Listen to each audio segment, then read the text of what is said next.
एक बार फिर से स्वागत है आप सभी का हमारे चैनल में। आज मोहिनी एकादशी की हार्दिक शुभकामनाएं आप सभी को। तो आइए मोहिनी एकादशी की व्रत कथा सुनते हैं। प्राचीन समय की बात है, यह कथा बहुत ही पुण्यदायक माना जाता है। वैशाख मास के शुक्ल पक्ष की एकादशी को मोहिनी एकादशी कहा जाता है। धर्मराज युधिष्ठिर ने श्री कृष्ण से पूछा, हे प्रभु, मोहिनी एकादशी का क्या महत्व है कि कृपया इस कथा को बताइए। श्री कृष्ण बोले, हे युधिष्ठिर, मैं इस पवित्र कथा को सुनाता हूँ, कृपया ध्यान पूर्वक सुनो।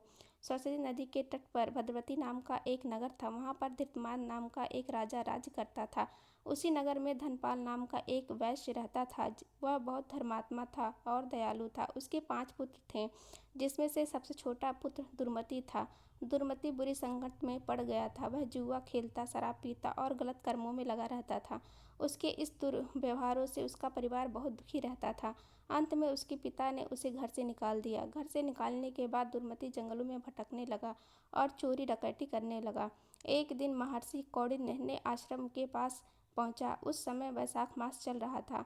महर्षि गंगा स्नान करके लौट रहे थे। दुर्मति ने उनके चरणों में गिरकर कहा, हे ऋषिवर, मैं बहुत पापी हूँ, कृपया मुझे कोई उपाय बताइए जिससे मेरा पाप नष्ट हो जाए।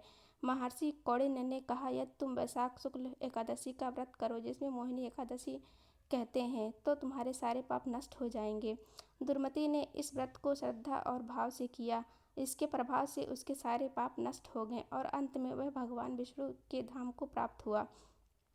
इस व्रत का महत्व है। मोहिनी एकादशी का व्रत करने से मनुष्य के सभी पाप नष्ट हो जाते हैं और उसे सुख, शांति और मोक्ष की प्राप्ति होती है।